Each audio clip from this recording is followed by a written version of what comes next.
To talk about a case where I'm going to look at convolution, Z transforms, and frequency response all in the same place. And I want to kind of start off by saying, let me assume I have a discrete time system, and there's all going to be discrete time FIR type of a system. And it's now going to be -1, 2, and -1. And immediately when you start to see this differencing, you should immediately think, I wonder if there's something of a derivative nature going on, like taking a derivative of something.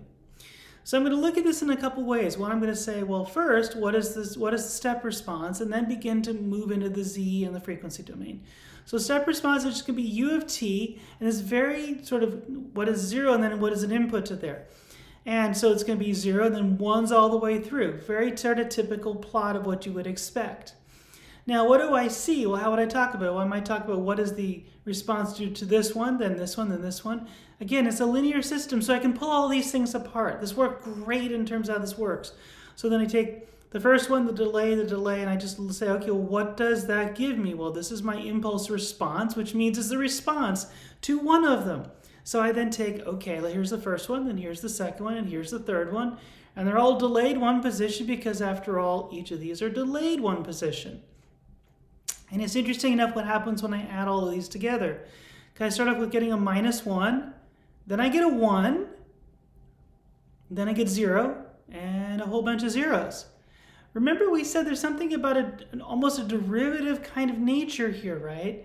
And so notice that everything that's responding is responding to the edge, which would mean I would expect that things that are moving quickly, like higher frequencies, are going to come up and get amplitude here, or get amplified, and things that are relatively constant are not going to be around very long.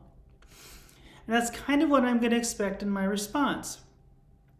Well, this is, of course, what I get from my impulse response is a -1 and 1 analytically. This is what I actually see when I plot it out. This is exactly what I would get if I did this in MATLAB and computed it. All of this is consistent. You're thinking, great, we can at least get the convolution, but let's take a little bit further.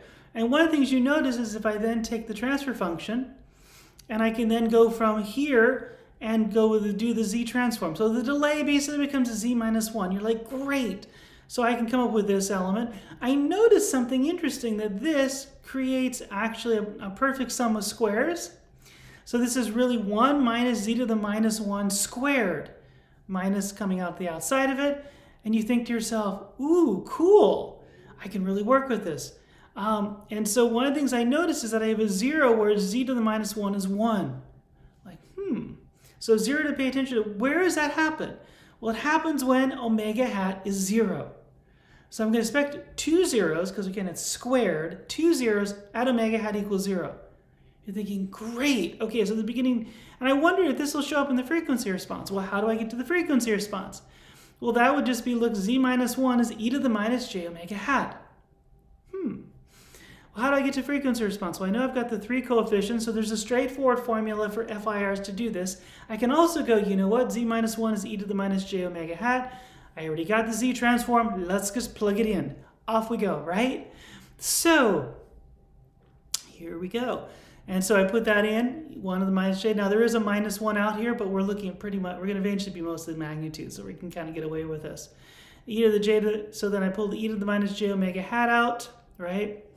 And then what do I get? I get a 4 e to the -j omega, there's a j, and then as a result, I'm also then getting, again, getting here e to the j omega hat over 2 minus that, so that's a sine. You think, interesting, and it's a squared.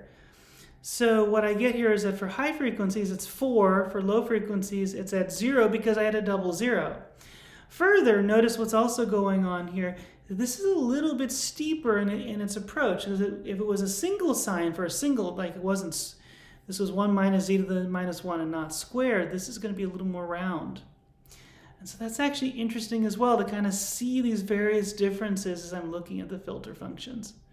And so what you find is that this is a really interesting way to kind of see what these different pieces and parts might actually give me as a result.